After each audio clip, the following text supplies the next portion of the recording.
never slow up, no I don't take shit. I got no love for the fakeness. If you wanna play tough and wanna hate this, I'll always show up. I don't ever slow up, no I don't take shit. I got no love for the fakeness. If you wanna play tough and wanna hate this, I'll always show up and make a statement. I don't ever slow up. The past is gone. Now's the future. Hello, ladies and gentlemen, and welcome back to another edition of the Weekly Review. My name is Mike Larkin, and joining me, as always, are my boys. He is the dead man of RWT, Paul Morales, and DC, Daniel Crimmins. Gentlemen, it's WrestleMania week. Welcome. It's WrestleMania week. It is. It's the Super Bowl of wrestling week. It's the Super Bowl of wrestling. It is a lot. I will say this. Shows galore. Or as Vince McMahon calls it, a clusterfuck of fuckery. That too. I will say this. I mentioned this to Dan on Uncaged, which will be out this week, Paul. So the other thing that they did announce for the Which, if you're not subscribed, you can see the link right down below. Cheap Pop #1. I like your style. Cheap plug. So the Legacy Award for WrestleMania is the Ugandan Giant Kamala. We have what? Not the former president. I saw what you did there. Vice President. Not the former vice president. Thank you. The Ugandan Giant Kamala, Dory Funk Sr., and of course the legendary Ivan Koloff. Well deserved for all three people. Well deserved. Well deserved. And you know what? To be recognized by the WWE. I have a quick story. Check me. First time I saw Ivan Koloff was actually at a AWA event in Las Vegas at the Showboat Hotel and Casino. Nice. And it was great to see him, got to shake his hand, got to say hi to him, met him after the event, and dude, nicest guy. Great guy just to shoot wrestling with. I was 11 years old, and this dude actually wanted to know what I liked about wrestling. He didn't like Hulk Hogan either. Well, Does anybody? Does anybody? Well, that's the thing. His matches with Bruno Sammartino, I remember my dad really being into them. I just remember my dad talking about them. Just looking at Ivan Koloff and his body of work, and you look at Dory Funk Sr., when you think of the Funks, the legendary Funk family and what they've done. And Kamala, which his character, him as a babyface, him as a heel, rightfully so. And I mean, I'm excited for all three. And I think when it comes to legendary status, we mentioned announced Stone Cold and Bret Hart in the last one for the WrestleMania moment in that match. A lot of people were to be inducted by Pepsi Phil. To be inducted by Pepsi Phil, yes. And of course, Shawn Michaels is going to induct Triple H. DDP, no, bang, is going to be inducting Lex Luger. Some people are still conflicted because they wanted Sting, but I am okay with DDP. I am okay with DDP because of what he did for Lex to help Lex get to where he is. I am probably, along with you guys, are probably going to tear up as soon as we see that man actually walking across the stage to get up there to accept his Hall of Fame, or accept his induction, give his speech and whatnot. But man, that moment is going to be amazing for us because we've watched if you follow DDP on his IG, you get to see the process. Even go follow him on YouTube. You can see everything that he's done for a lot of people. Butterbean, another guy who looked like he was left for nothing, couldn't do nothing. Jake the Snake. Mm-hmm. I was going to get to him too. Jake the Snake Roberts was another one. And Scott Hall was another one too. To bring them out from where they were, to where they are now, that's just shows the character of who DDP is today. And that's not a bad thing. That's it's a good thing. So I will say this about the Hall of Fame. The only one I don't believe we know who's going to be inducted in, the Natural Disasters. Who do you think should be inducted in the Natural Disasters? Jimmy Hart. Oh, Jimmy Hart. Perfect. Okay, perfect. That's besides Jimmy Not Hart. The Hulk Hogan. Not the Hulk. Fuck the Hulk Hogan. Hogan. Jimmy Hart would make perfect sense. I think that would be. He was their former manager. Was with them for a number of years. I can't think of anybody better. I mean, the Yeah, only I other mean, person, the only other person I could think of was Slick, but I don't even know. Is Slick or still alive? Yeah, Slick's I still think, alive. yeah, he's Okay, a well he's a then that would be reverend. I think another in one. Oh, Georgia, maybe. Teddy Long. I Eddie mean, Teddy Long. Long. Ted Someone who's DiBiase. known them for a long time. Ted DiBiase is another DiBiase. You guy. know how the feud that Money Inc. and the Natural Disasters had, they feuded for years. Oh yeah. Okay. It would probably be really, really good to see Mike Rotunda out there to help in inducting Yeah. them, because again, we mentioned Money Inc. and that's another guy who could possibly do it. We don't know who's doing it yet, but whoever it is will be a surprise to probably everybody. And if it is Hulk Hogan, you can guarantee I'm turning off my TV. Well, Maybe it'll be the Shock Master. the Shock Master. Oh god. But realistically, if we talk about Vegas, betting odds, I am putting all my chips on Jimmy Hart. Now, here's the one that pissed a lot of people off. So Michelle McCool, of course, is going into the WWE Hall of Fame, but the person inducting her is none other than her boo, her husband, The Undertaker. And people are like, it should have been Layla! And I'm like, It was her choice. there it is. There it is. You see That guy right there. Yeah, man, right there. So Not this dead man. That dead man. I am cool with it. I have no issue with it. I think Layla will be a part of the speech, of course, because she's going to be there. But, like, y'all were complaining, like, it should have been Layla. And I'm like, well, The Undertaker makes sense. She was on Busted Open, and she was talking about everything that's going on with her career and whatnot. But she actually did congratulate Michelle. She actually did say she is going to be there. She may actually be at WrestleCon for the event, but also she will also be at the ceremony.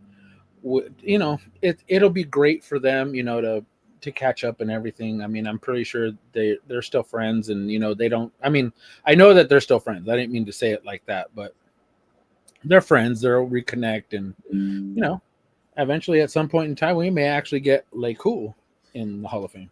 So my thing with this too, guys, is I look at it from a stance like this.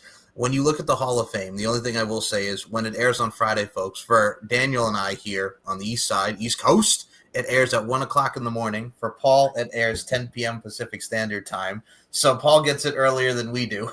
You son of a bitch. So, yeah, that'll be at 1 o'clock in the morning on. I mean, you all are welcome to come to my place and hang out and, watch it at a normal time. This is true. But no, I look at it like this. I am excited to watch this Hall of Fame. I think once we get to Triple H, it's going to be very good to see how Shawn inducts him. Every one of these I'm actually really looking forward to. I think if there isn't some comedy with Triple H, that induction speech, I don't want it. Yeah, exactly.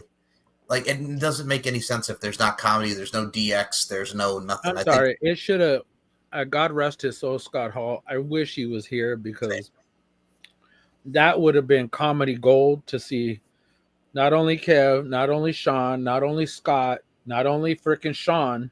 Mm-hmm. And Billy Gunn. I wish Billy Gunn were able to come and have some fun. He may not be able to squirt, as long, and as much, as that ceremony went. Hey, it happens when you get older. It happens when you get our age, it just happens. And then Road Dogg. Road Dogg would be another one. I mean, God bless China. I really wish she would have been here. She just could have stood back there and just held her arms like this, just looking intimidating.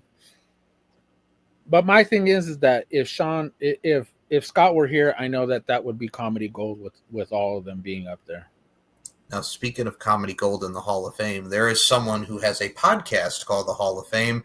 Booker T and Swerve Strickland was the talk of the entire week, and especially the AEW show. So we'll start it like this on where we came from, and what we're going to talk about, and then I'll put the 2 tweets up. So Booker T and Swerve. So here is the dealio on what we got to see coming forth with this. So let's start it off here. Booker T goes off, explains why he's disappointed in AEW Swerve Strickland, and then we'll talk about what happened with what Swerve said. So during appearance on Vlad TV, AEW Swerve Strickland created a stir when he was presented with past comments from WWE Hall of Famer Booker T, who claimed he had been treated fairly by WWE for over 20 years. Strickland disagreed with Booker's view, pointing out that Booker didn't seem to be treated fairly when then WWE Chairman Vince McMahon said the N-word in Booker's presence during a now infamous 2005 WWE SmackDown segment. That was Survivor Series 2005. Keep it up, my N-word. This week on his Hall of Fame podcast, Booker revealed. Tell me he did not just say that. This week on his Hall of Fame podcast, Booker revealed that he had spoken to Strickland about his remarks at an event in Richmond, Virginia this past weekend. Booker admitted he was disappointed in Strickland for a variety of reasons, starting with appearing on a platform Booker claims to have rejected years ago. They called me back and they offered me money to go on Vlad TV, and I turned it down because I was not going to go on Vlad TV and be exploited, Booker said.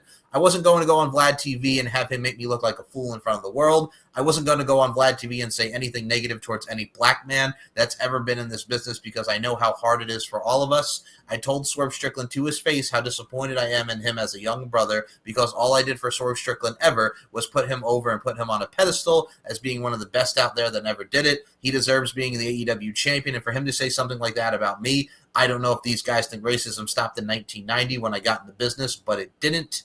Booker also addressed the idea that he wasn't vocal enough about racial issues during his career, denying that was the case. He attributed the lack of quotes from him calling out racism to him leading by example and creating a culture that allowed talents like Strickland and others to succeed. If he hadn't taken that approach, Booker feels could have jeopardized opportunities for himself, Strickland, and others by being the angry black man in WWE. You may not hear about a lot of racial issues with Booker T because I handled racial issues head first. I opened doors. I broke down barriers for people like Swerve Strickland. Swerve Strickland perhaps would not have been here if it wasn't for me. I have to apologize for nothing that I've done in this business because I've gone out there and literally represented in the ring and out of the ring from day one all the way to this day in 2025. You speak on Vince McMahon and him saying the N-word. You want me to be the angry black man of the company. You want me to not open doors and make spaces for people like you. That's what you want me to do, Swerve Strickland. I hope you're never going to be in the movies. I hope you're never going to be on a movie set because you might hear the N-word, and if you got a problem, they're going to tell your ass to get the hell out of here because this is a movie. In the end, however, the thing that disappoints Booker T the most about Strickland's comments comes back to DJ Vlad, who Booker feels was trying to pit Booker and Strickland against each other. More importantly, I'm disappointed in Swerve Strickland because what I told him, and I'll repeat it, you got played. You got played, bro. You got played. You let that man play you and put you against me and me against you. I don't know how many stories you heard about that on Vlad TV, but there's many of them. There's many stories out there about the black man against the black men because Vlad is pitting them against each other. So before I get to the receipts and everything, what are your guys' thoughts on Booker T versus Swerve and Vlad TV?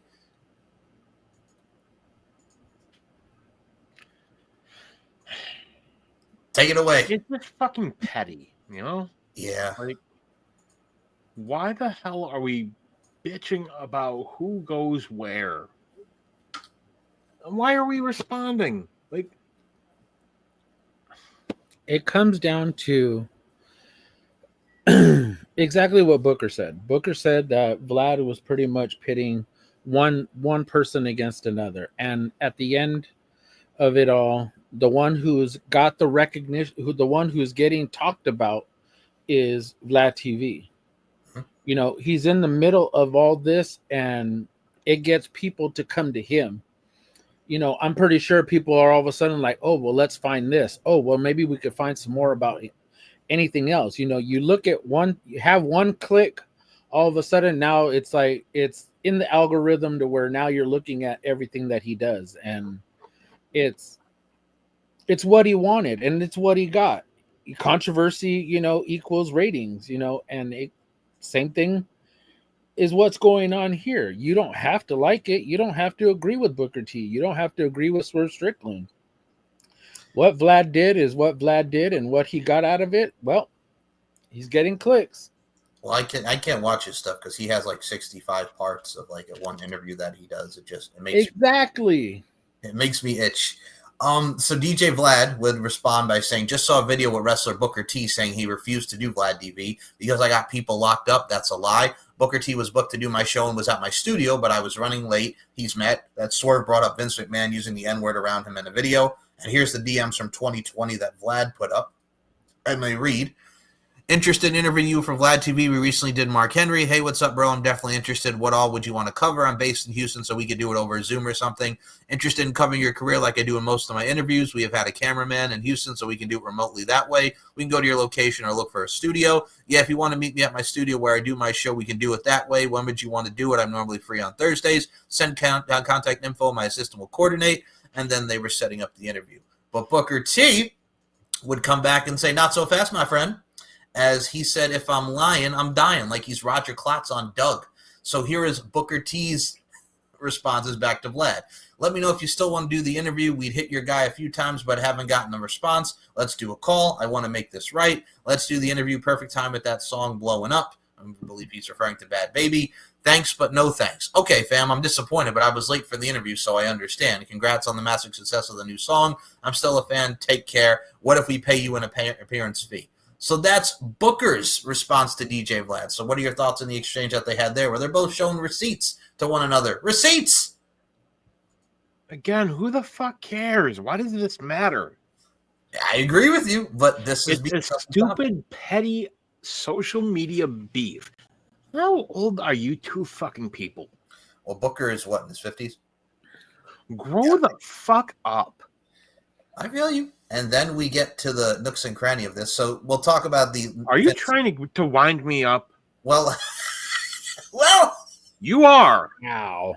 Well, we're getting there because you have a rant you saved for a rainy day, good sir. And this is that rainy day. Here comes that rainy Hold on, Lem, while I sip my tea. Here comes the rain again, like it's an Annie Lennox track. So let's get into it. So before we get to the finish of AEW Dynasty, which was a human dumpster fire, after this is what the talking point was, because Swerve Strickland took the mic talking about representation, and then he goes, oh, by the way, fuck Booker T. Swerve Strickland, fuck you, bro. I'm sorry. Booker T has done more in this business for African-American men, with Harlem Heat, with what he's done in general that broke down doors for people like the Kofi Kingstons, like every black African-American wrestler, like the Obafemis, the Omases, and all the youngins coming up, like the Trick Williamses. And friggin' Swerve is just pissed because Booker... Again, my issue is Booker was confronted him and disappointed. They had a conversation, and you didn't have the balls to tell him fuck Booker T to his face. Like, you could have said something there, Swerve, but you didn't. But you didn't. You waited to the pay-per-view. And Booker T had a response for old Swerve Strickland there, and we shall play the video right about now. Right about now. The Funk Show Brother. Check it out now. So Booker T would write and say on his podcast a little bit of advice, and that advice would be, don't be talking about something other than the pay-per-view at the end of the night. You know what I mean? That's the main event. That's the last thing people are going to remember. Last thing people remember is me, Booker T, my name being said. And I'm sure Tony Khan really don't appreciate the news. The headline not being what happened at Dynasty. And here's what he had to say on the Hall of Fame podcast. Here's Booker T taking the high road. You know what? Let's get the elephant out of the room. Everybody going to be expect to be. Let's rewind. Woke up this morning and I'm wondering, why is my name Trent? Why is my name all over social media? And I see the video of Swerve Strickland saying F Booker T at the end of what was it? Dynasty. The AEW pay-per-view. And you know what? I'm not gonna even get upset about that or anything like that. But I'm gonna give Swerve Strickland a little bit of advice, just a little bit. And that advice would be, don't be talking about something other than the pay-per-view at the end of the night. You know what I mean? That's the main event. That's the last thing people are going to remember. Last thing people remember is me, Booker T, my name being said. And I'm sure if Tony Khan really don't appreciate the news, the headline not being what happened at Dynasty, and with all the matches, hopefully with the great card, with all the great card, all the great matches. But they're talking about Booker T. That just was a bad move. It was a bad move. And there again, he got a lot of energy, at the end of a show. But I'm not that type, man. I'm from that school. If you got something to say to somebody, you say it in their face. You say it to their face. And, I'm going to leave it at that. You know what I mean? Hopefully Swerve Strickland will have a hell of a career. Hopefully he'll do very, very well in this business. Booker took the high road. He said he was professional. He said what he said.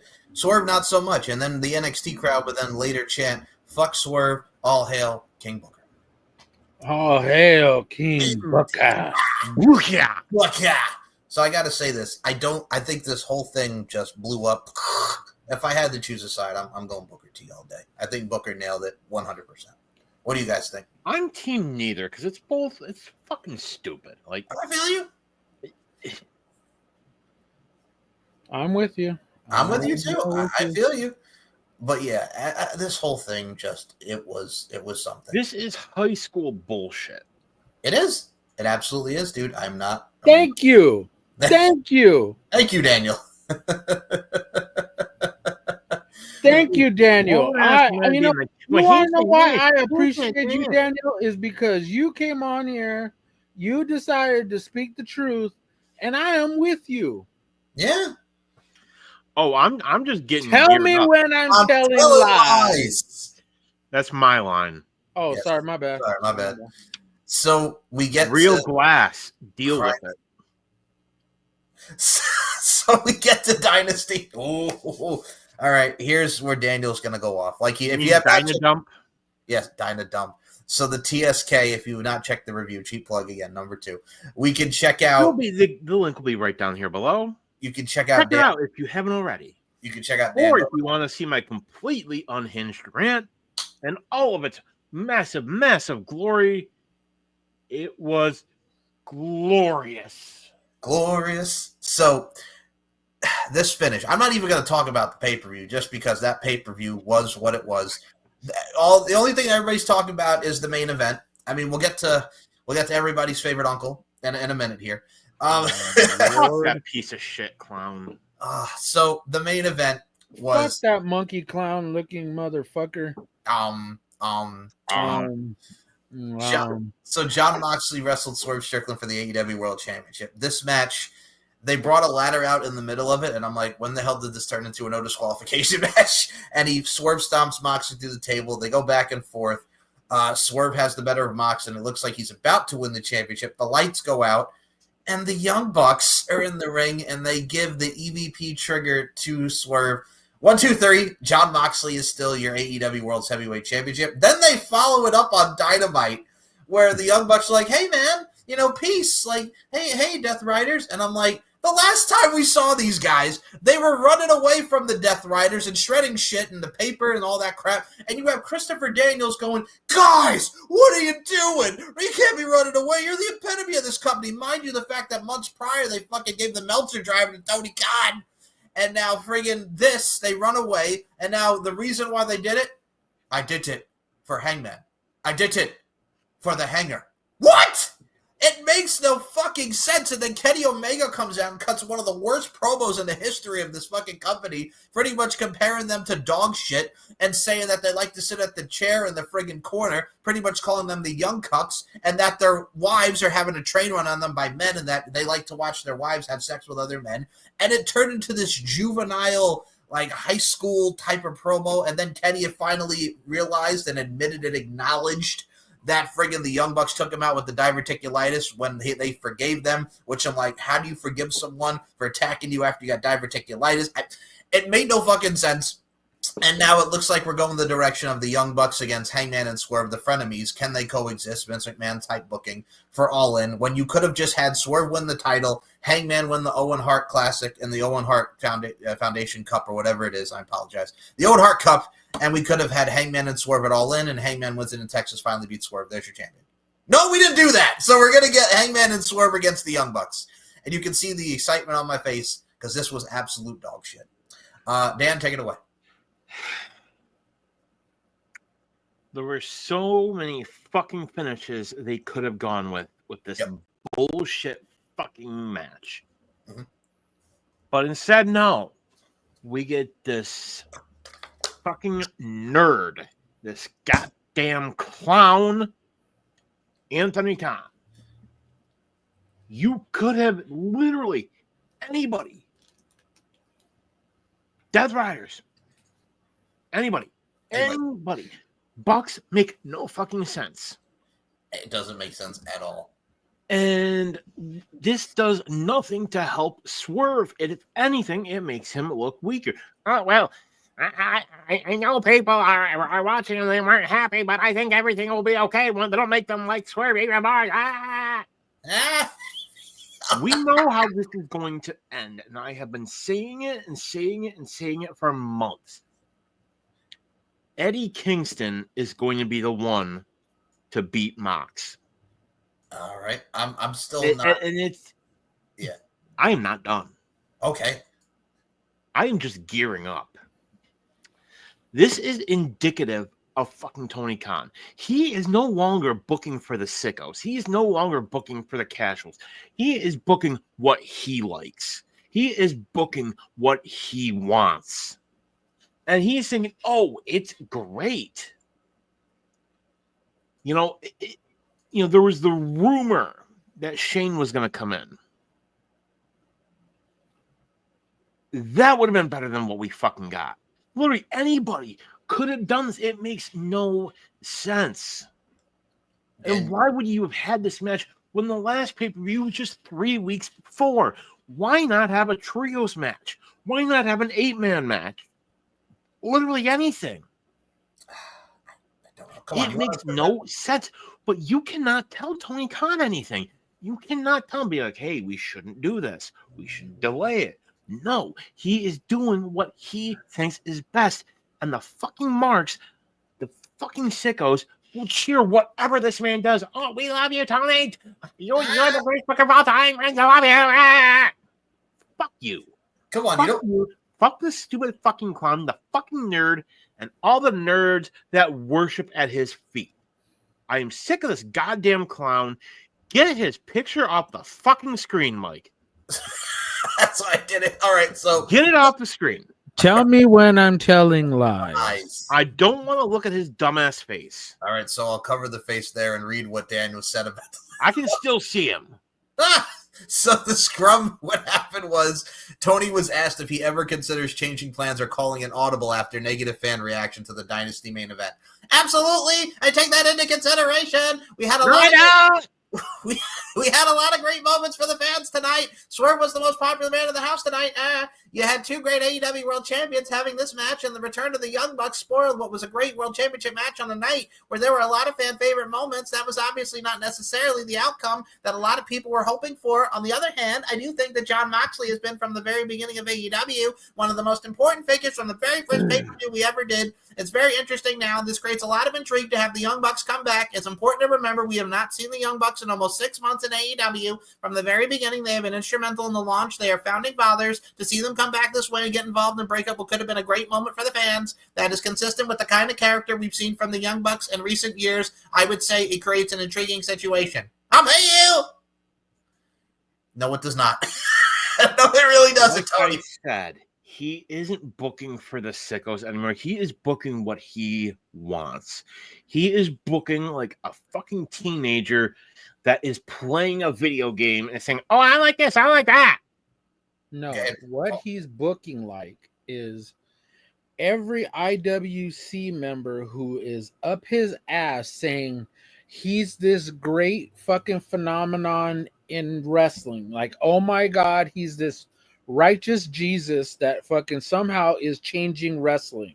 No, what he's doing is listening to every fucking mark that's out there on the internet, that's out there on that fucking platform that Elon Musk fucking owns, that's on fucking Blue Sky, that's on fucking IG, that's on his fucking social media. That's what these fucking two douches right here that you have on your fucking screen, these two fucking douches too. I am so fucking fed up with everybody's bullshit. Here's what's the truth. Tony Khan is doing exactly what Vince McMahon is doing, or he used to do. He was doing the exact same shit that Vince McMahon used to do. Hold on, let me hold my fucking mic a little bit closer. He is doing the exact same shit that Vince McMahon did. Tell me when I'm fucking telling lies. You're not. They have gone to the territory now of like 2018, 2019 WWE. That is exactly where they're at. He is Vince 16, McMahon. 17, 18, 19, 20, 20, 21. 21. For 5 fucking years, Vince McMahon did whatever the fuck he wanted and didn't give a shit about what the fans wanted. Did we get a couple of things? Of course we did. But what did he do? He fucking took them away. We got fucking Kofi Kingston winning the world fucking title at WrestleMania. What happened? Brock Lesnar squashed him in like fucking 15 seconds. Big E won the world fucking championship. And what happened? Brock Lesnar came in and fucking squashed him. Why? For the sake of fucking Vince McMahon saying, here, guess what? I can fuck you guys anytime I want to. And that's exactly what Tony Khan is fucking doing. He don't give a shit about fucking the fans. He gives a shit about what the fuck he does. I'll do you even one better. When Samoa Joe cut those promos on Brock Lesnar in 2017, and everybody Elegant. and everybody wanted to see him beat Brock Lesnar at Great Balls of Fire for the title. And what happens? Brock Lesnar wins. Like, you could have made Samoa Joe there by beating Brock Lesnar, but no, Brock Lesnar won. Braun Strowman, when he was on a tear that year, he could have beat friggin' Brock. Nope, Brock won. Right? Nope. It's the same thing. A lot of the bullshit that Vince did made no fucking sense to fans. No. But somehow it made sense to him. Yep. That's where we're at. People wonder when the exact moment was that AEW started to fall off. And I'll tell you when it happened. Yeah. About a year or two ago, maybe 2.5. When the Janelle Grant story broke. Ooh, yeah. And Vince was forced out. Yep, when Triple H. You see, before this point, Tony Khan was skating by on the whole AEW is not WWE. It's not Vince McMahon. We're different. And the problem with that is that with Vince out of the way and WWE started becoming more watchable, he doesn't know what to do. I'm right. Think to that scene. Y'all know I'm a movie guy. I know. Think of the movie Pirates of the Caribbean at World's End. You know the part where the East India Trading Company, they think they've got it won, and then the Black Pearl and the Flying Dutchman turn around facing them, and the guy looks around not sure what to do and just says it was just good business? Oh, yeah. That. Because Tony Khan was skating on the assumption, hey, people will love me. I'm not Vince McMahon. I'm the alternative. The problem is they are doing the same shit and they are not pivoting. They are not trying to change things up and do different things. And you know what? People used to shit on WWE for throwing money at people just to get them to sign there. But yet, he shovels all this money into Ospreay, to Mike Bailey, to literally anybody. And then, oh, hey, this is great. Greatest thing in the world. No, the thing, too, is to add to your point. For me, when AEW started to, fall off for me, it was, like you mentioned, when Triple H took over the book in summer of 2022. But even before that, Cody left. Then the Punk thing happened. Then a year later, Punk left. Well, he got fired, and he quit. But the whole thing is, too, because Tony's life was in danger. I fear for my life. So when Punk left, when Cody left, and when the whole thing happened at Brawl Out, that you could see was the downfall, and people got to see the cracks in Tony Khan. Even to that extent, do you want even better? It wasn't necessarily the whole Punk thing. It was the way it was handled both times. Yeah, because you could see the cracks. No. Take that back. No. Because it was how it was handled after the fact. Because the way that he handled it was he was trying to make fucking Jack Perry out to be this fucking mark. Where the fuck is Jack Perry? Why is he not being featured? If he was this fucking mark and he was this fucking high praise, supposed to be a fucking original for AEW, where the fuck is he at? Why is he not being featured? Why is he not in the forefront? It's like Tony Khan plays with his fucking wrestlers for, I don't know, 6, 7, 8, 9 months, and then all of a sudden it's like poof, they're gone. It's like, forget the fucking story that we had going on, but poof, it's gone. So he's one of the pillars. Like last week, Dynamite, when Okada came out with Kenny and the Bucks and all that, where was Jack Perry? I could see him being the wild card this week on Dynamite in the Owen Hart Cup. And here's the thing. It'll be a thing for all of a couple weeks, and then yeah, Harley Cameron. Look how fucking amazing that woman is. Mariah May, talented for fucking, beyond what we expect from a fucking wrestling character. She goes out there, not only busts her ass, but as a character itself, Harley is so beyond a lot of the characters that are in AEW right now. I agree, man. Like you mentioned with Perry, I see Jack Perry, him and Hangman Page, and going to your Harley Cameron point. Harley Cameron loses to Athena on Collision in the Women's Owen Hart Cup tournament. And now we're going to get Mercedes and Athena and Boston this coming week on Dynamite. So, gee, I wonder who's going to win. And then on the other side of the coin, you have Jamie Hayter and Chris Statlander. And I think it's going to come down to Stat and Mercedes again so they can have that, rubber match. And there's a part of me, and I think we all know this, Dan, you've said it, we've all said it here. I see Mercedes winning, and then we get Mercedes and Tony at All In, and then Mercedes beats Tony, which I don't want to see. But you can see where it's going. I called this fucking months ago when she showed up. Well, a year now, because it's officially been a year since she's been the champ. Yeah, whatever. Feels like fucking 80 years, fucking forever, but yeah, but that's where they're going, and that's where people have that disinterest. Tony says he pivots and he takes fan criticism into consideration. No, the fuck he doesn't. No, because nobody wants to see the Young Bucks against Hangman and Swerve. Can they coexist? The frenemies on the same page? Because it makes no fucking sense. No, I don't want to fucking see nothing. It's like we're going in this. It's like Groundhog's Day. Yeah. Where we continually see the same shit over and over and over and over and over again. And it's somehow, and I'm not talking about the wrestling. This has nothing to do with the wrestling itself. It has everything to do with one finishes, two storylines. It's the stop and go, stop and go, stop and go. How are we as fans? And this is a generalization. This isn't just, hey, for any company, we do this with WWE too. So don't try and play this out to where we're just disgruntled fucking towards AEW. We do this. There is shit going on in WWE that we haven't even scratched the surface with. We haven't even talked about why is Lyra Valkyria and fucking Bayley in the tag team championship fucking match at WrestleMania. We're gonna get there. We're gonna get there, but we're gonna bitch and complain about that too.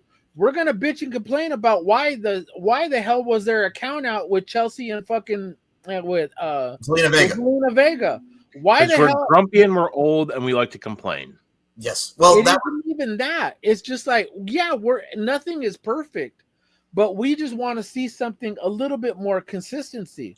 Is it perfect? No, but if they try and make us invest in what you're doing. If you can't do that, then how is it that we as fans? Yes, is the wrestling good? Of course it is. But if we're not, I can come to AEW in 6 months, watch the wrestling, not know what the hell is going on, and think, wow, they can wrestle. Wow, they're going to shell out. But why am I invested? Why am I going to invest 6 months earlier in a storyline that's going to fucking end in 3 months? Well, that was my thing. When you had Megan Bain show up and show out at the pay-per-view, and she had a great match. Her and Tony had great chemistry. And then I'm like, what the hell do you do with Megan Bain? What the fuck was a roll-up for? Because she does the big package. The big package. Oh, my God. That is the worst fucking piece of shit ending to a fucking world title match. I'm sorry. Megan Bain deserves fucking better. I love Toni Storm. I absolutely love Toni Storm. But why is it that it had to fucking end that way? So if I could take a guess to add on to your point, I think it's because Megan Bain's this dominant champion. She wouldn't stay down. So Tony had to go out of her arsenal and give her the small package, the big package to win. And because as Toni Storm said, Megan Bain, God, you're a big bitch. Well, that's the thing, too. I've been enjoying that. But again, where do you go with Megan Bain? And then on the other side of the coin, I saw that TikTok. You put out the TikTok of our show, and that person said, oh, I can't take you guys seriously because you guys are full of shit. Why don't you just keep Triple H glazing? We don't Triple H glaze. We tell you like it fucking is. AEW, and we did a wrestling roundtable on this. AEW is not the same for where its inception was to where it is now. They have fallen. They are cold as ice right now. It's not as Triple H glazing because we're going to complain about WrestleMania like you mentioned, but the thing is with WWE, you can follow it. I'm not losing brain cells. I can follow the story and where they're trying to go and where they're going to pivot to. AEW doesn't do that. And They where just, the fuck is Mariah May? that's my other thing. There's where the hell's Mariah? Dominant champion and no Whatever. Nothing with this company makes sense. And here is where we go to that friggin' smug face that we're going to see in these shorts here. So Uncle Dave is at it again. So as we saw with Spring Breakthrough, AEW is going to surpass WCW Nitro next week. Woo! Who the fuck cares? But guess Tony's got to be petty because fuck you, Eric. So here is two shorts. This first one is of Uncle Dave, and he talks about AEW surpassing WCW. Nitro, it's not the same thing. I mean, it's like it is more episodes, and in a sense, wrestling is about longevity and keeping the business going. And AEW is going to be around much longer than Nitro was. It was inevitable, and it happens. And then we're going to the arguments. Well, they were never as big as Nitro, which they obviously never were at peak Nitro. They'll never be peak Nitro. It's a different world, but they broke the episodes record, and it's nice, and they're doing a pretty loaded show. This tournament's really we're gonna get some tournament stuff on Thursday as well. It's there's with Nitro. So with what he's trying to say there, so AEW is going to be on Wednesday and Thursday this week. Wednesday we have Dynamite. Thursday we have Thursday we have Collision. Here's my thing. This doesn't matter because TNA has been around longer since Nitro. Ring of Honor has been around longer since Nitro. Like, this is not the flex that you think it is, Dave. This is not the flex that you think it is, Tony. It's just you want to be petty because you don't like the fact that Eric Bischoff criticized his company. That's literally the general consensus of why he's so upset. And that is what Dave had to say about that. I'll let you start with that first one before I get into the second one. Go ahead, Paul. 93 weeks. 93 weeks. Yeah, 83 weeks. Or 83 weeks. 83 weeks is how long WCW beat WWE in the ratings. Right. You want to flex? You tell me when you can beat any WWE show for 83 weeks. Dear Tony, that's all we want. If you can, for 83 weeks, continuously beat any of WWE's shows consistently for 83 weeks, flex all you want. Don't give me this bullshit, because one thing is for sure. Tony Khan, AEW, will never beat WCW in the ratings that it had. No. Throughout any of those times. Even the last episode drew more than fucking 2 million people. Well, because everybody wanted to see Flair and Sting and Booker T win the title. Exactly. That's all it was. Thank you. Thank you for coming to my TED Talk. I got you, no man. But the thing is, too, it's like they haven't even beaten NXT. NXT had one of their lowest ratings this week with 600 and friggin' 83, and then friggin' here's Dynamite with 659. They can't even beat NXT. They haven't beat NXT in a long time, and the NXT not even when they went head to head with them, did they beat fucking NXT? Because NXT is focusing on the younger talent and bringing people up. I remember when people were complaining because Swipe Right, Brad Baylor, and Ricky Smokes, who killed it against Nathan Fraser and Fraxium, were like, oh, what are these guys doing? The point is, we have Evolve on Tubi on Wednesday. Here's this team. Here's why you should watch Evolve. And they were great against Nathan Fraser and Fraxium. So they're focusing on the future. But this is what guys like Dave and Tony just don't understand, and the sickos don't understand. So the other portion of why Dave... For the sickos! The other portion of Dave with this short here. So, of course, we saw the debacle with Charlotte and Tiffany Stratton with that promo. Kaiser's on my DMs. Yeah, no, he's not. That whole debacle. We saw the parking lot brawl this week on SmackDown, and we saw them brawl, which was better than what we got with the promo. But Dave had to put his 2 cents in here, and look at this friggin' short with his friggin' sweatshirt and all the hat. So the obvious bias and double standard, as Dave likes to say, against Tony Khan and AEW. Here we go. It also shows a complete double standard in how people view things. Because if this same thing had happened in AEW, while the blame would still probably go on the people in the ring, of course, it would largely go on Tony Khan for, if it was him, for you've had 2 weeks to figure this out, to get these people on the same page, blah, blah, blah, blah, blah. And there they went out there and they just went off the rails. And both of them did. You know what I mean? It was like Charlotte is getting, or Ashley is getting, more of the blame, and probably deservedly so, but they both are getting blamed for it. And, you know, as far as that, but it's like it happened in WWE, just like this stuff happened in AEW with Punk and Adam Page, and there's probably other instances too of Ricky Starks and Adam Copeland, but that one was different because that one there was no warning. It just sort of freaking happened because you had two people who God only knows what, right? It also. Okay, so Dave, there's more fighting in AEW. They don't come to blows in WWE. I don't think Charlotte and Tiffany came to blows after this, okay? Like Punk and Adam Page, Punk the Young Bucks and Kenny Omega, Eddie Kingston and friggin' Sammy Guevara and Andrade, Britt Baker and Thunder Rosa. You know how much fucking drama has been in AEW that should never have been happening? Britt Baker and Alicia Toot with the whole MJF thing. There is anybody in WWE, if there's beef, they squash it. Nobody's fighting, coming to blows. They just have arguments, and then it gets settled. We'll play Triple H in a little bit. Triple H and CM Punk disagreed on friggin' creative. If this was friggin' 10 years ago, they would have friggin' had at it, and friggin' it would have been a different time period. But now they're collaborating, and it's peaceful. And CM Punk and he would have walked out. And CM Punk and Triple H like working together. Nobody comes to blows in WWE. AEW, they come to blows because they're fucking immature, and they fucking think like it's the fucking indies. I'm sorry. Paul, go ahead. At the end of the day, what is best for business is to have at least some sort of camaraderie in your locker room. Because if you don't, then what do you have? You just have a bunch of people who are bitching and complaining, one, about where they are in their in creative, two, where they are as far as like in the title picture, and three, they just don't want to be there. They're just going to be stuck in catering. And what fun is that?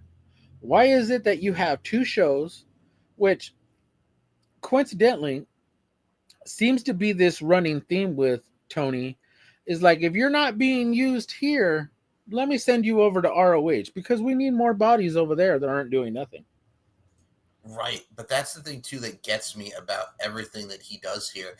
It's the fact that, again, it's this, they're trying to put things together when it shouldn't be, and Charlotte and Tiffany working together. This match is going to be fantastic, but I think they'll get their shit together once we get there. So this segment this week was way better than what we had last weekend. What do you think about this, Dan? Hit me. And just as an aside, kudos to Kaiser for responding with don't flatter yourself. Right. That was epic. I have to admit, that was fucking perfectly epic. If there was ever a time to turn him face, it's now. Yes. I have my biggest issue with them two, and it has nothing to do with what they said in the ring. Tiffany still is doing a lot of heel stuff. Yeah, she's doing still the Tiffany. And she still feels like this is a heel match. This doesn't feel like, hey, one's a baby face, one's a heel. We're going into WrestleMania. It just feels like we have two heels going at each other who are, in short, bitching and complaining to each other about each other's lives. And no offense, doing white girl shit in the middle of the fucking ring. And you know what I'm talking about. I know what you're talking about. White girl high school shit. White girl high school shit. This is white girl wasted bullshit. Thank you. See, this is why I got white guys on my team. See, because they know. I know. This is the you know what this is? This is the friggin' high school girls who you're trying to walk the class, and here they come fighting out of mean girls. This is just high school petty bullshit. Yes. I could go one better. This is the craft. This is literally the craft where they're bitching and complaining to each other about bullshit. Yes. Yes. That's perfect. Okay. Hold on. Yeah. Say it, Dan. Tell me when I'm telling lies. I can't with this bullshit. Yeah, baby. man. You see, Charlotte is all reliable. Like, we know her body of work. We know the shit she can do. Tiffany Stratton is just the better version. Like, Yep. It's time. She is the future. I wholeheartedly And agree. like I said to Mike the other day, how many injuries has Charlotte had over the past couple of years? The shoulder injury, the leg injury, like Long term, if I'm Triple H, I'm looking at, creative, I'm thinking, like, who can I depend on for the future? Tiffany Stratton is your future. We have so many standouts that we're going to probably see come to the main roster from NXT after. There's Lash Legend, Jakara Jackson, Jada Saul Parker. Ruka, Jada Parker. Lola Vice. You have people. And that's why I've said this. Charlotte does not need to win this match. She doesn't. Julia, Stephanie Vaquer. Jordan Grace. It's that you have a lot of women on this roster, and I get it. It's hard to move away from who your mainstays are. It's hard to move away from a lot of, because you see them, and yeah, they're developing, yes, but maybe at the pace you want them to develop, they aren't. It's like you look at Lyra Valkyria in NXT. She was better in NXT than what she is on the main roster. I think you look at somebody like Chelsea Green. Why is Chelsea Green holding the United States title? Is it good for her right now? Of course, I think it's great for her, but I would love for her to have the world title, because I think in a better scenario, Chelsea is actually better on the mic than Tiffany is. And I think she is a better promo. And she can go toe-to-toe with somebody like Charlotte. Mm-hmm. And that to me would be a WrestleMania match that I would love to see. Chelsea, like Tiffany, has gotten over organically with the crowd. Thank you. And you know what? There was a time where people were chanting her Chelsea Ryder, making fun of her for being Matt Cardona's husband or Matt Cardona's wife. Now it's the other way around. People are calling Matt Cardona Chelsea Green. He's not Chelsea's husband. Yeah, and he's Chelsea's husband. You go on, you watch him when he shows up anywhere. They all start chanting Mr. Chelsea Green. And it's funny, but he embraces it because he knows how hard his wife has worked. And he loves and supports her. Yeah, and he loves and supports her. This is the dude in every way. Just like he supports his other wife, Steph DeLander. He supports her too. This is a dude. If you watch the video, you know what I'm referring to. This is a dude that when Chelsea Green won the women's tag titles, he bought a replica. Not telling her that he was going to do it. Overnighted. So the next day when she gets home, she sees it, actually, no, she didn't even see it. She only found out because he wore it to a show. Yeah, the following day. And he told her about it on his way to the show. Uh-huh. And just said, "Oh, hey, by the way, I make sure you watch my match." He's one half of the United States Women's Champion. He's that husband you always want to know that you are supportive of his wife, and he is exactly that. He loves Chelsea. If there was ever a time to bring him back, it's now. I can do it. Yeah, well, first he has to go through that gauntlet up in MLP first. So, yes. Well, Mania, Orton needs an opponent.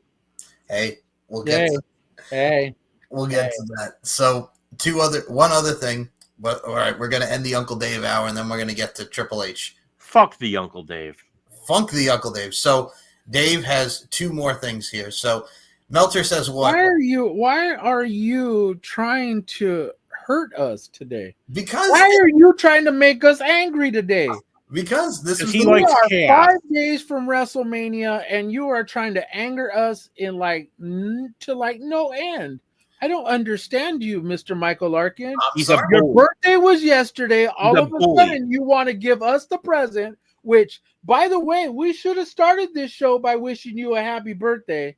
Thank you, And man. hopefully you got them midget hoes that DC and Rob sent you, because that was not me. You know, they came to me and they're like, "Oh, well, can you give me a phone number?" I was like, "Yeah, no problem, man. You know, let me hook you up with some. I know a few. So hopefully you got them. Hopefully you got some.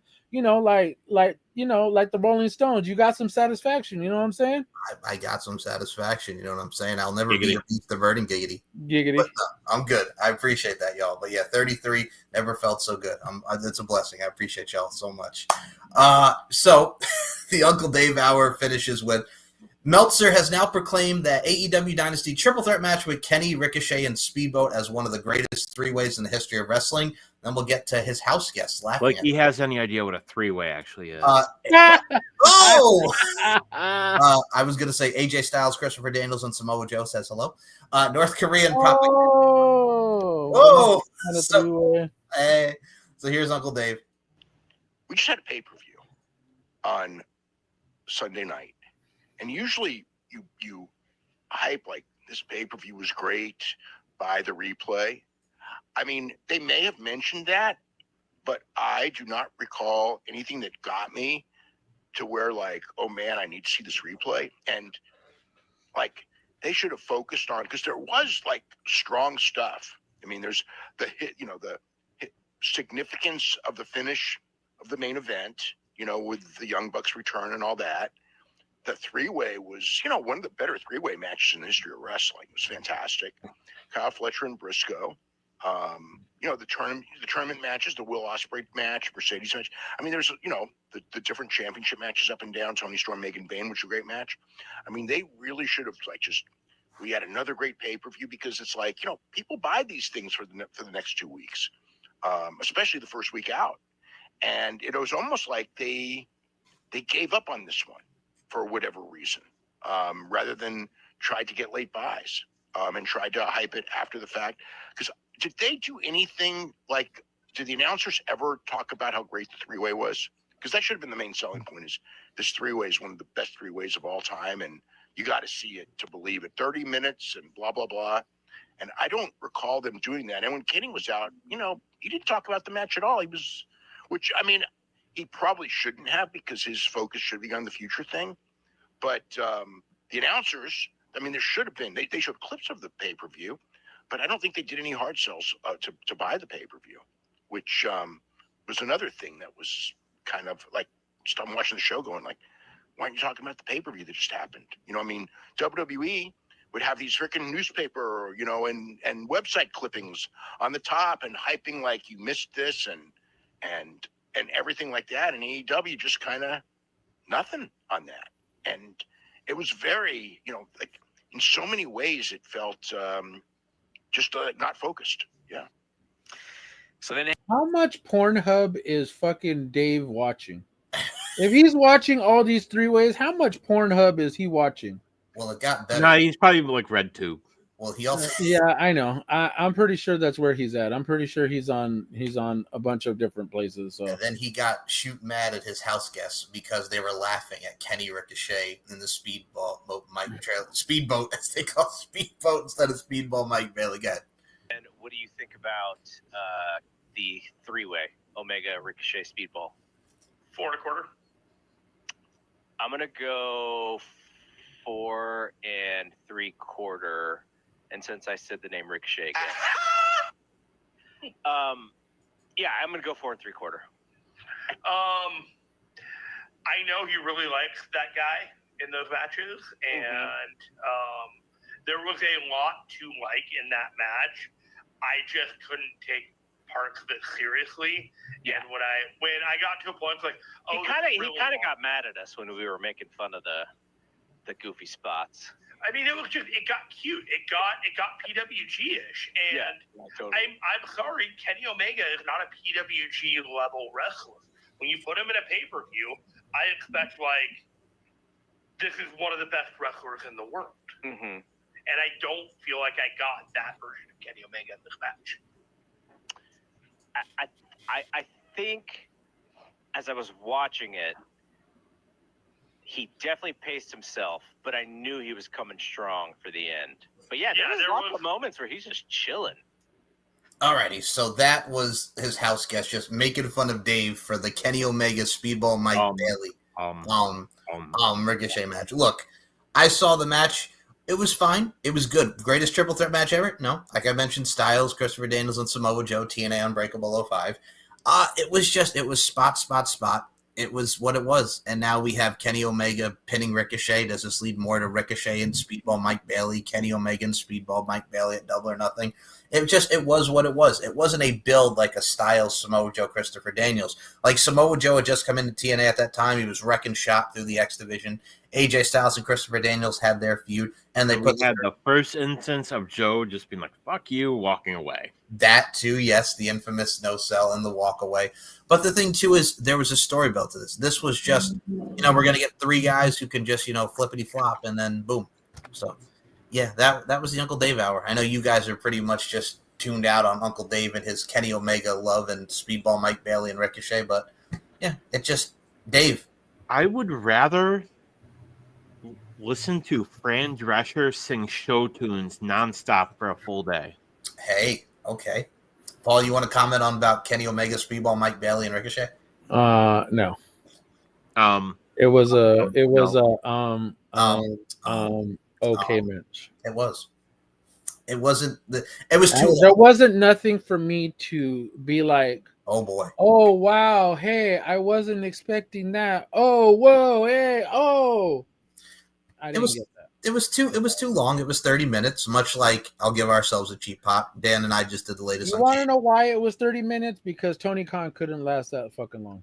Ooh, I mean, Edge and Randy Orton at WrestleMania 36 was 36, and that was even worse. But good God, some say that match is still going on.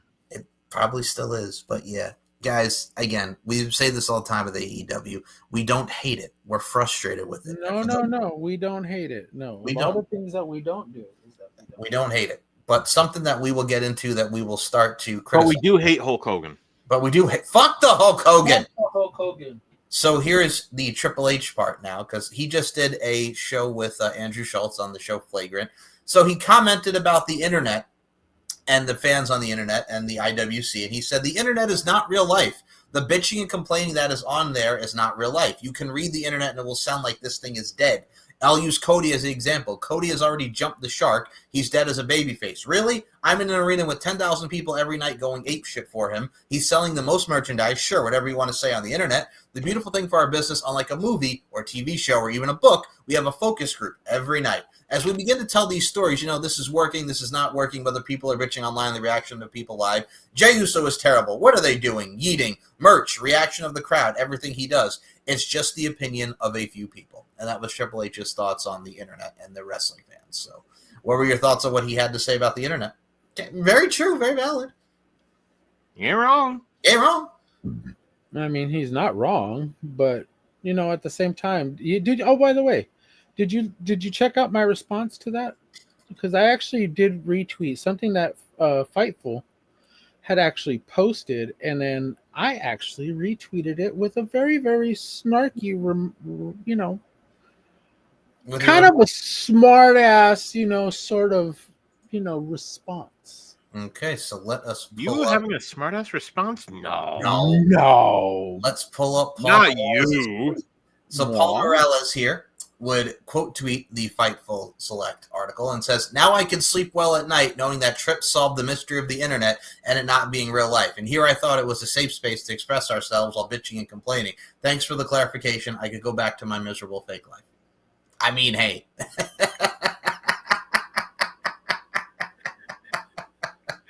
You're welcome for the laughter today. Oh, that was just, yeah. I mean, but still, he's not wrong. Very valid on what he said. But yeah, Triple H just being Triple H. But Triple H did also have some other very interesting things to say, besides the fact that he wouldn't put over Ahmed Johnson, which would anybody put over Ahmed Johnson? We also now refer to him as Triple H. Triple H, yes. But yes. Manga.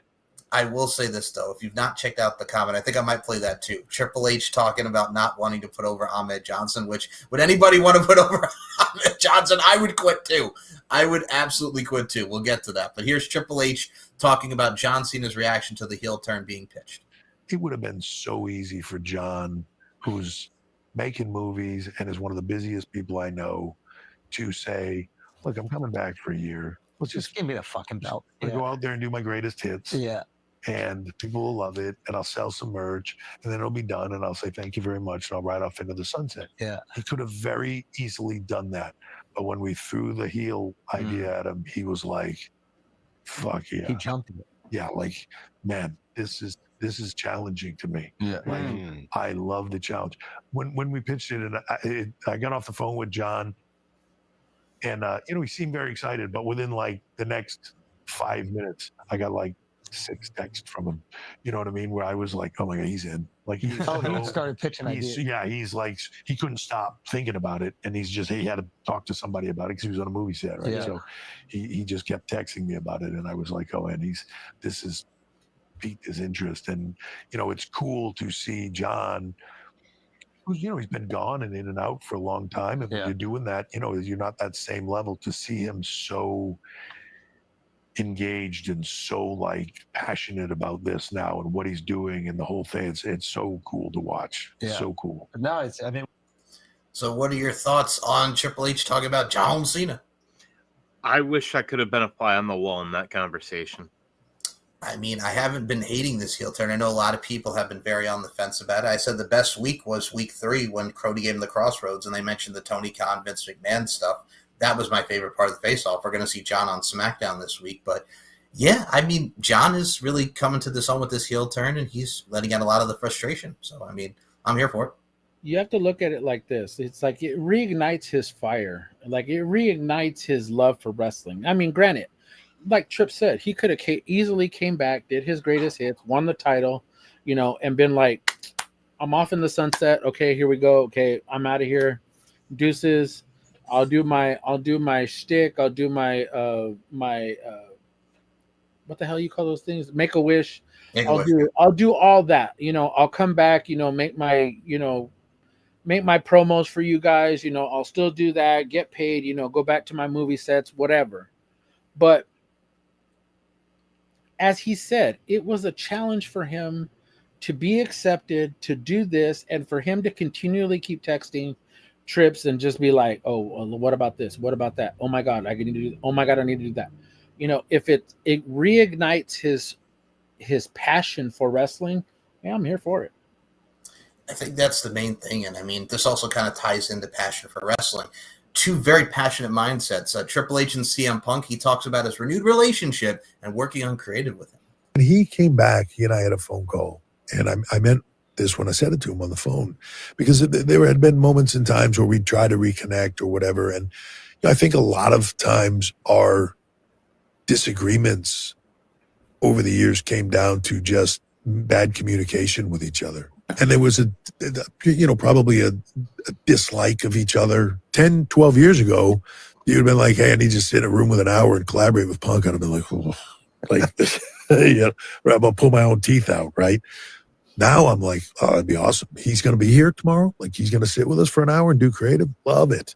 Phenomenal. Like, because now riffing ideas is like, it's the best. So when this was all, this return here that he's in now sort of came about, we got on the phone together. And one of the things that I said to him is, because I sort of felt like there was still like this underlying mistrust. And I said, look, to me, if this is going to work, we have to lose everything else. I am a different person than I was 10 years ago when you were here. If I wasn't, I wasted 10 years of my life. I'm hoping you're a different person. If you aren't different, then you wasted 10 years of your life. We've had a couple of moments since his return. Like there was one moment where to return and they had told him something creatively, and they told me he does not like this. I was like, okay, I'll talk to him.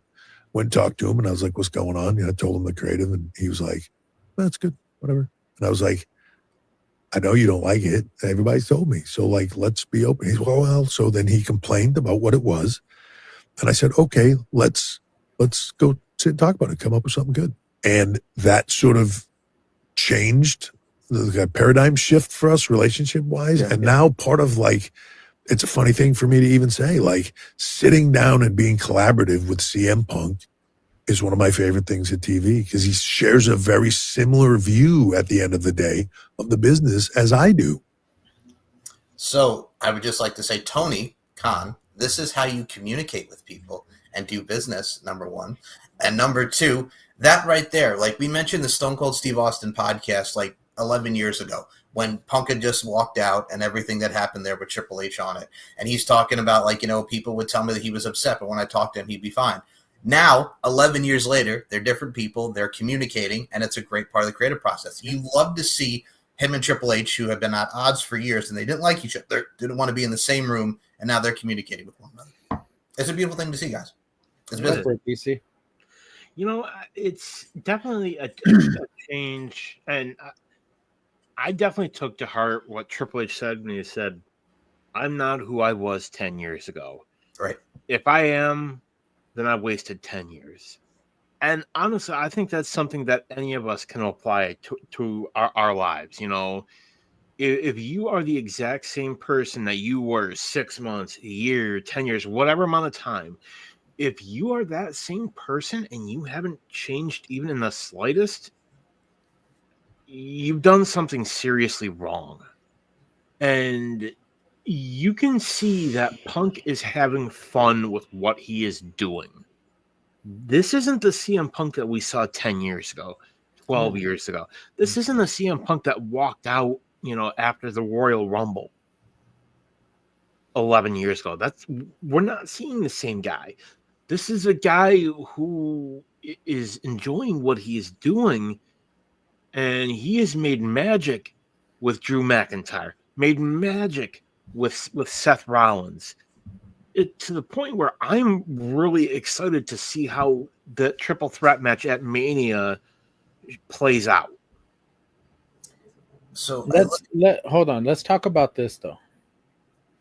You heard what Triple H said as far as like talking about creatively working with wrestlers, and we've just pretty much stated Tony needs to do that because that's something that he should be doing with a lot of the wrestlers that he has on his roster. Now, we talk about Triple H and what he's doing with CM Punk. You realize that Vince never would have done that? Oh, no. Vince would have just that's nothing Vince would have ever done. That's nothing Vince. It's either my way or the highway. No offense, Limp Bizkit. But in the reality of things, it's everything has changed. Everything in wrestling has changed. And we have to look at it in this aspect that we have to enjoy what Triple H just said in saying, I want to have a better relationship with the wrestlers that I have on my roster, as opposed to coming up with thoughts on my own and my creative team and not filling them in. And he was willing to bring Phil in to say, hey, guess what? I heard you don't like this. Let's talk about it. Let's see what we can change and do. What works for you. That's how you do it. I like to add to your point because you said it so beautifully, Mr. Paul Morales. Look at the Art of Wrestling from 2014. When he was talking about how he came back from surgery, elbow surgery and what have you, like he put him in there, Vince put him right in there with Ryback for that damn tables, ladders, and chairs match on Raw. He put him in there with whoever because he was like so quick, we got to get you back to work. We got to get you on the Mexico tours. We got to do this. We got to do that. Even when he left, he was like, sign this release. We need you to go on tour. That is not happening now because Triple H is like, no, you need time off. You need time off. Let's collaborate on this. You don't like this? Okay, let's make it so you like it and let's work together. That is a better environment for him. And if that would have happened years ago, we probably wouldn't have seen what happened to where we are. That would have been the trajectory. But I got to say, this is why I love this times now. People are working together and it's not the bullshittery that we had. And I mean, speaking of bullshittery, let's talk about the Forbidden Door because there's bullshittery. There's bullshittery.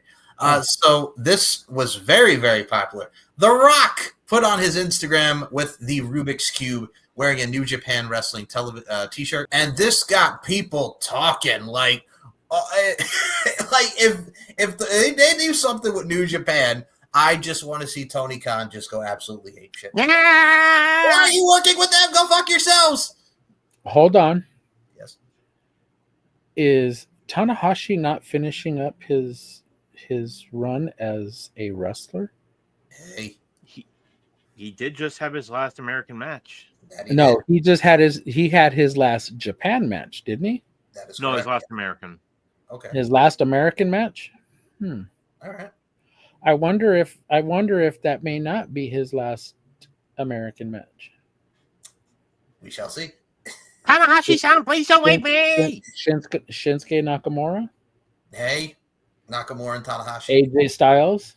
AJ Styles, which they've wrestled many Cody times. Rhodes. Cody Rhodes and Tanahashi, yes. I'll do you one better. Cena and Tanahashi.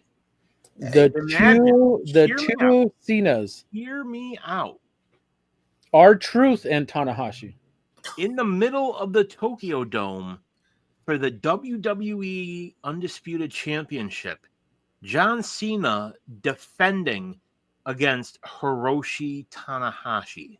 Or if you even want to make it like this, Randy Orton and Hiroshi Tanahashi. Randy Orton needs an opponent. So why not? That'd be interesting. We'll get to that. We really have to touch on that. I'm sorry. Okay. That's all right. And the other thing coming from New Japan, we'll predict it more later in the week because we do have predictions later in the week. Okay, we do have predictions later in the week. So, Jeff Cobb leaves New Japan Pro Wrestling, and this officially. Segue.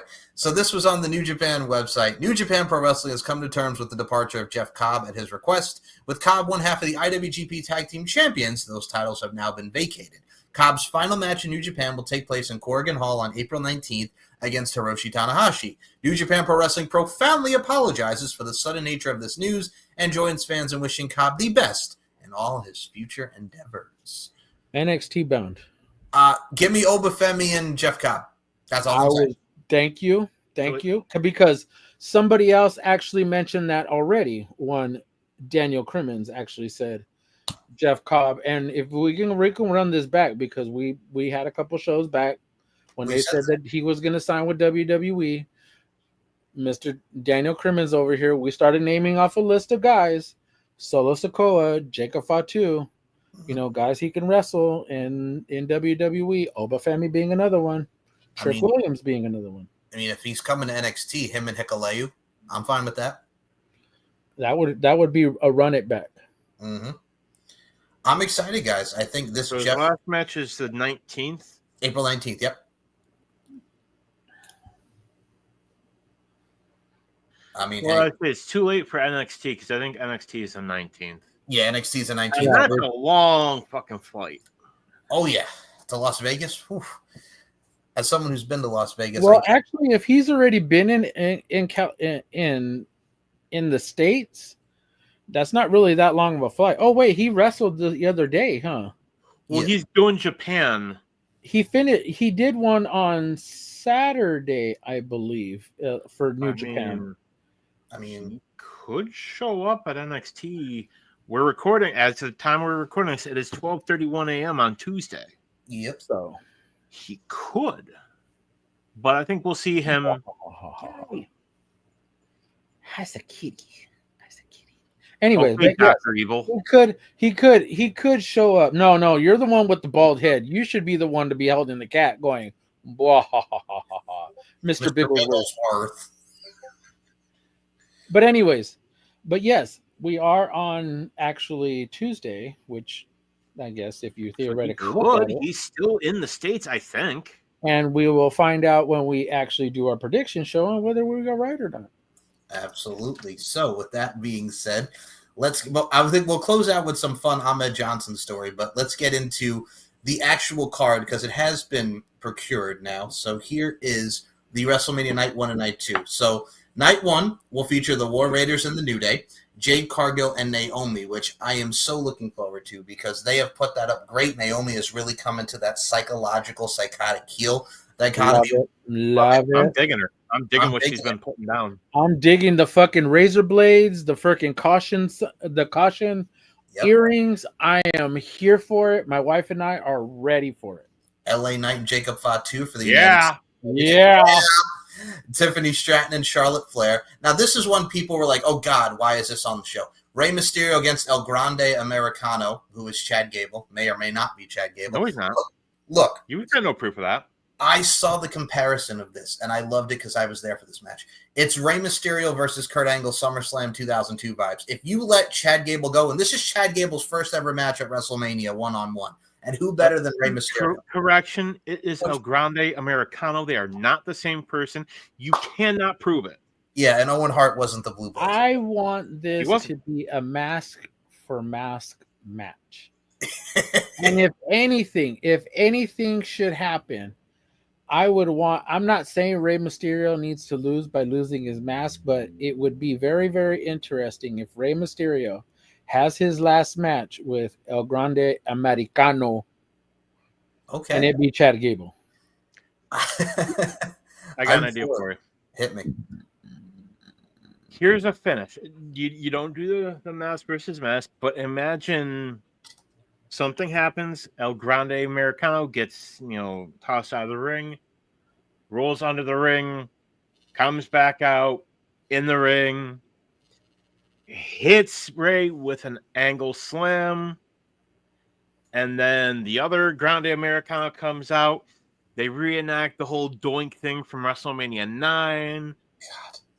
And the one lifts the mask up, and it's Kurt Angle. You have Kurt Angle manage American Made. What is this, like when Eric Angle and Kurt Angle switched, when Kurt Angle small package Brock Lesnar? Better. WrestleMania 19. Okay. Better. All right. We also have Jey Uso and Gunther and Rollins, Reigns, and Punk to end night 1. Night 2 is Io, Rhea, and Bianca Belair. Braun Breaker, Penta, Finn Balor, and Dirty Dom for the Intercontinental Championship. Damian Priest versus Drew McIntyre. AJ Styles versus Logan Paul. Cody Rhodes, the baby, versus John Cena. Now let's get into these two because I know you want to talk about this. And like I said, we'll cover more later in the week on the predictions. But Paul was upset. Paul was upset.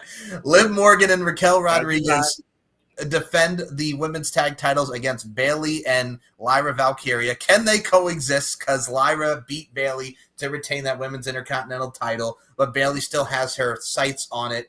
But they make a great team in the gauntlet where they outlasted all of their opponents this last week on SmackDown. Paul was not happy because it's Bayley and Liv. And we have said this, instead of Bayley and Lyra, why couldn't it have been Alexa Bliss and Nikki Cross because of what happened with the Elimination Chamber with Alexa? I would have been perfectly suffice if it were Shayna Baszler and Zoe Stark. Oh, the promo. Because the promo that they did that they cut backstage, I'm sorry, put the fucking straps on those two because Zoe Stark is a fucking star. With that promo itself, that girl is a fucking star. And that's just letting her go. That's just taking off whatever fucking handcuffs she has on her. Not saying that this is like Vince McMahon bullshit, but I'm just saying that woman cut that promo and it was fucking flawless. And she meant every single word of it. There was put the fucking straps on them now. She was so pissed. If you guys have not seen it, I will insert the clip here so everybody can check out this fucking fire promo that she did because this woman stood on business. She said everything that she said, and that promo will be featured right here in this show because Shayna cut it. Zoe's like, fuck y'all and your fucking bodies, and everybody just going out here on TikTok.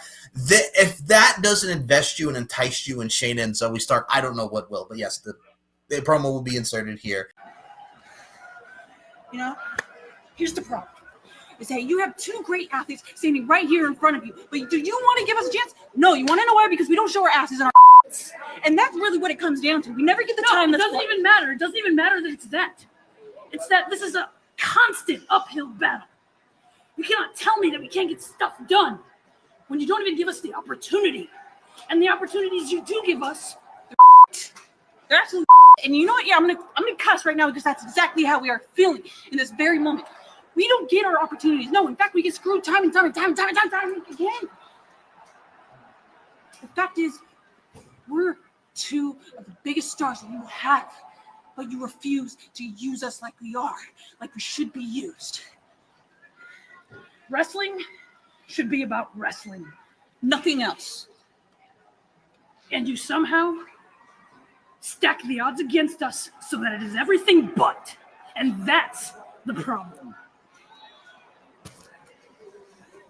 I have been singing the praises of Shayna Baszler since her NXT run. Oh, we all have, man. We all have. There is something seriously special about this woman. I agree.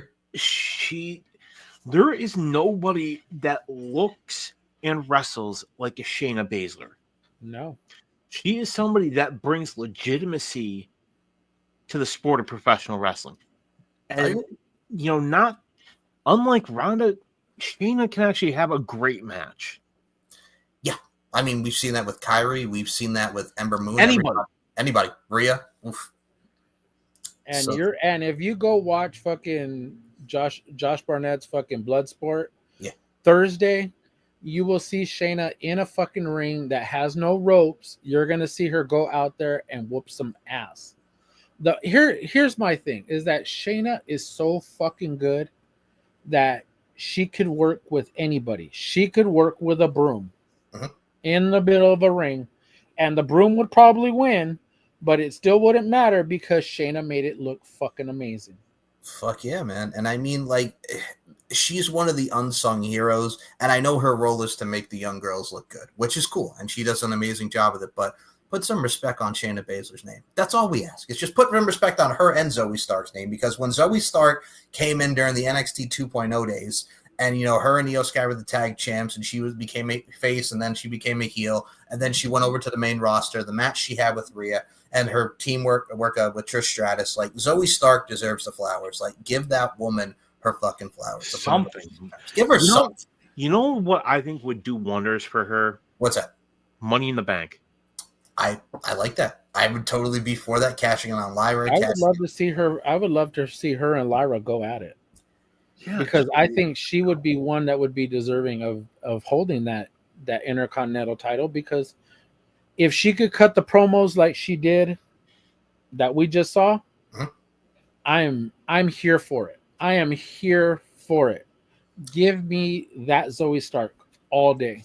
And the other thing to touch upon, she's untouched and she's great in the ring. I'm right there with you, dude. And the other match to talk about is who's Randy Orton going to face. By the looks of it, if it's not Nick Aldis, I ain't watching it. I think with it being his hometown, and we saw on SmackDown, we're going to get Solo Sikoa. Which if it's not Nick Aldis, there is no point. I am with Bully Ray. I am with Mark Henry. Yep. I am insisting that Triple H Friday night on SmackDown, him and Randy Orton, Nick Aldis in the middle of the ring. He brings out a contract. He says, here's the contract, blah, blah, blah. He signs it, doesn't look at it, just signs it. I don't care who I wrestle. He said, fine, you're wrestling me. Sunday night. After the after I got a better one. James, how do you know what I'm saying? Good. You're going to like my idea. Solo comes out to sign it, and all this deck Solo knocks him out, grabs the pen, and he signs it. Like I said, if you don't mention Mickey James, how do you not go that route? He mentions Mickey James, like it's like, how do you not go the Nick Aldis route? But that's something that Mark Henry actually pointed out. He said, "You know what? I will give you the clip here." Dave, it's so easy. Like everybody keeps saying that, well, just put him in there with Jacob Fatu, but that's not where the action is right off the bat. The action is Randy RKO'd Nick Aldis. And I just wanted to see Nick Aldis fire up and say, look, I've been holding my tongue, but this has been eating at me. I can't sleep at night. Like, Randy, you put your hands on me, I'm going to put my hands on you. But I have a contract in my hand right now. And I want you to come out and sign this contract. And have them sign a contract where Nick Aldis has a match with Randy Orton. But you know what? I would put together one of those WWE packages. Nobody does a advertisement or a informational packet like they do. and I would ask for clearance from NWA and TNA about the footage with Nick, and then I would let Nigel McGinn, not Nigel, Wade Barrett, Wade Barrett. narrate. This is who Nick Aldis was and is, and who Randy will be facing. He chose to be the general manager. He wasn't forced to be. He's not washed up. He's not beyond his prime. He chose to do this, and Randy overstepped his bounds.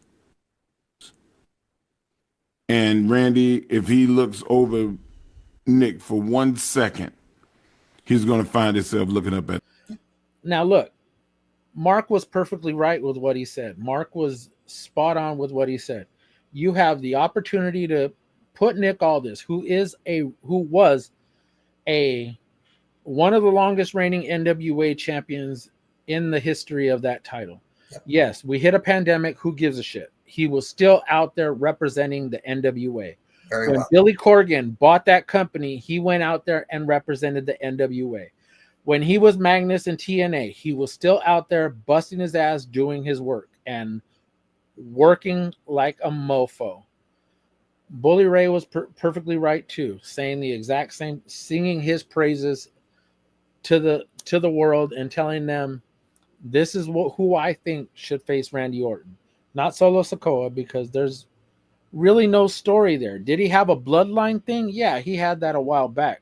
But why are you going to rehash something that it's not in the present?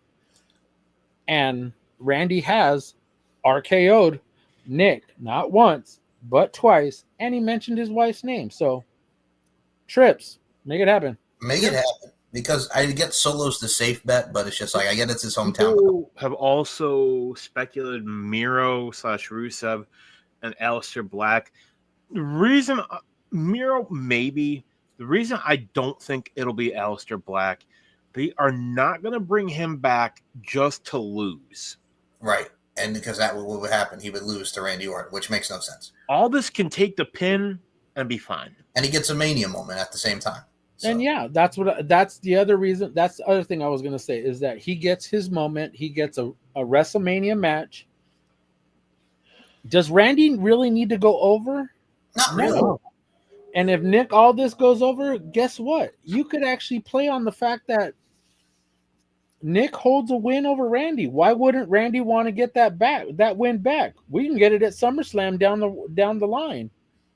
Hell, it's in other words, it builds to something. Could we get Nick Aldis in the ring, giving up his general manager position to face Randy Orton just for one night, or 2 nights, or 3 nights?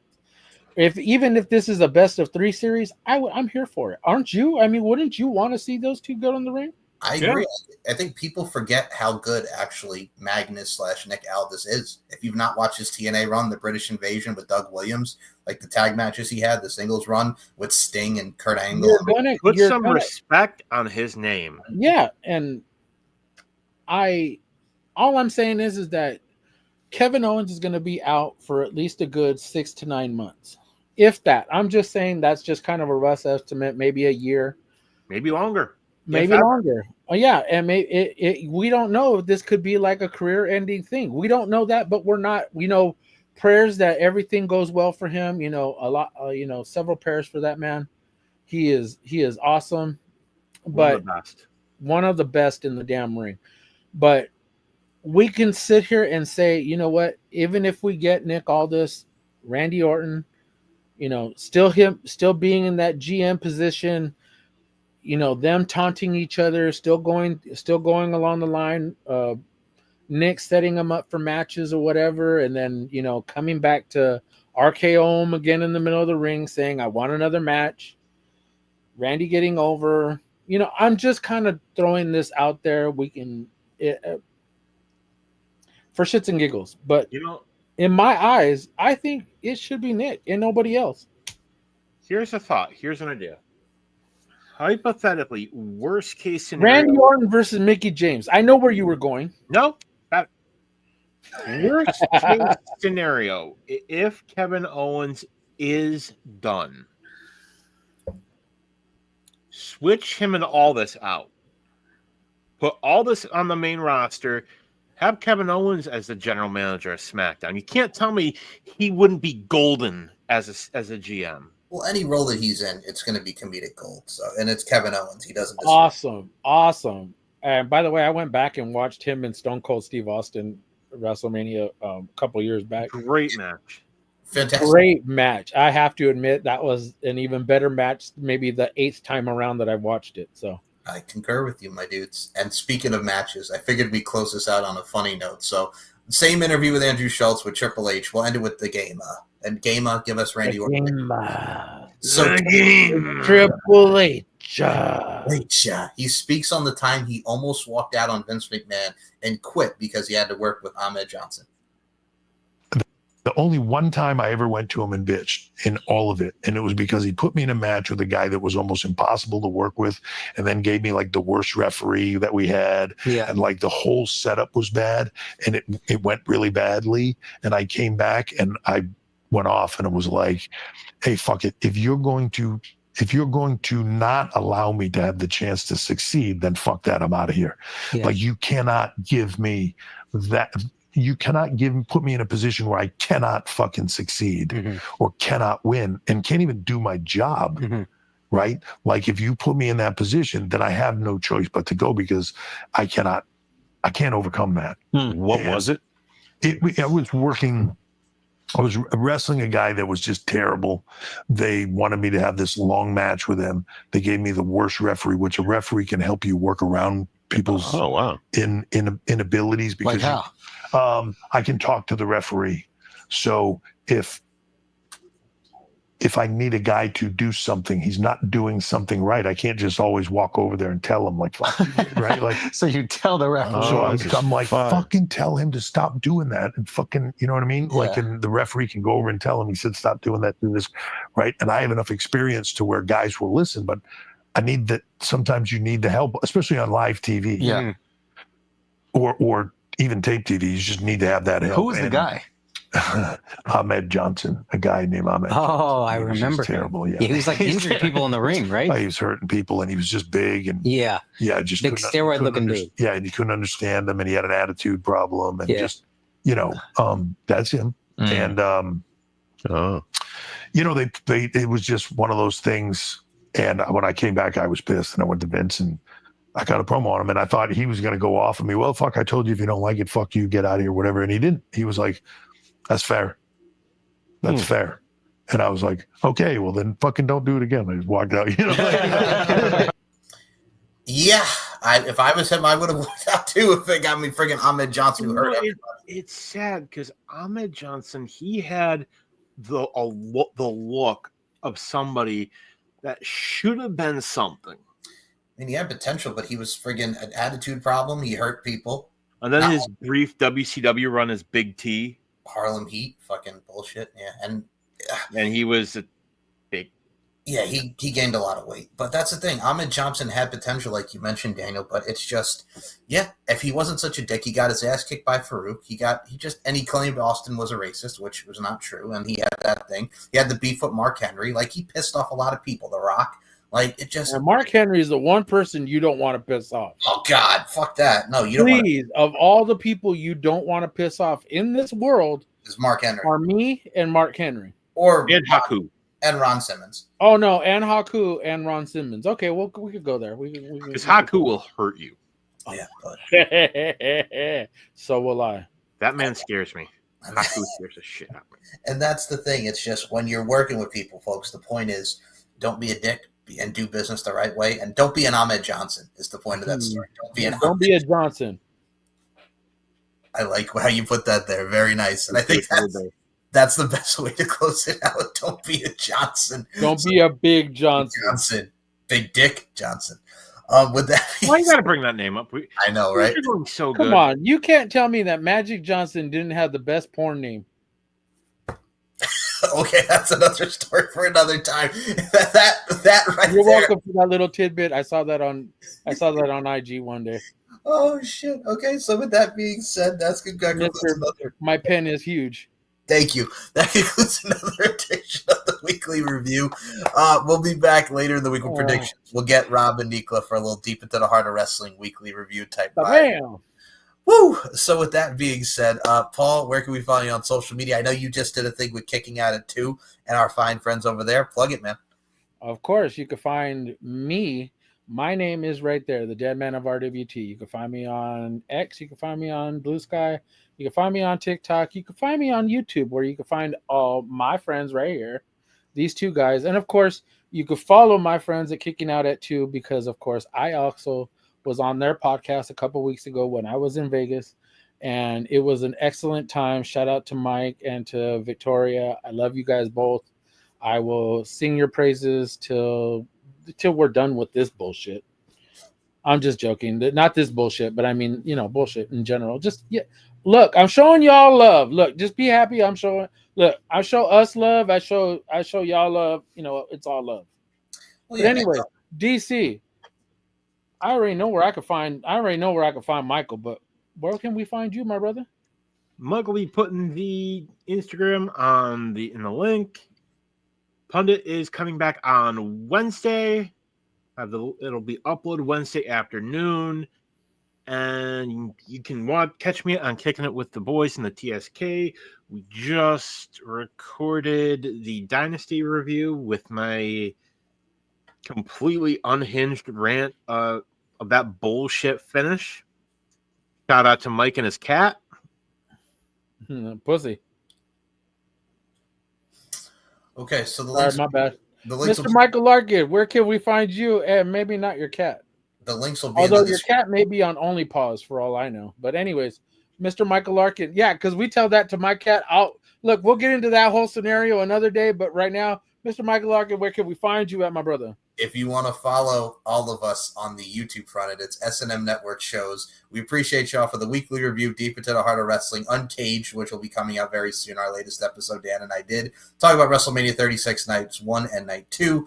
You can check out Steve and Mike's show. You can check out IceNet Pod, the LFC podcast, Pop Culture, and so much more on this fine channel and on the Mic with Mike. Larkin_92, M Larkin MB on the Instagram, and SM Show 1 and MCL92 on the Twitter front. We don't say X because fuck you, Elon. And with that being said, we will be back later in the week for some predictions of WrestleMania's Night 1 and Night 2. We'll talk a little NXT. There's a lot to go on in this wild world of professional wrestling this week. So for Daniel Crimmins, for Paul Morales, for my cat, Mr. Jackson, my name is Mike Larkin. Thank you all for watching the weekly review. And as always, we'll pay you. Come on, everybody. Let's get along. We won't pay you. No, we ain't paying you. Fucking. I don't ever slow up, no I don't take shit. I got no love for the fakeness. If you wanna play tough and wanna hate this, I'll always show up. I don't ever slow up, no I don't take shit. I got no love for the fakeness. If you wanna play tough and wanna hate this, I'll always show up and make a statement. I don't ever slow up. The past is gone. Now's the future.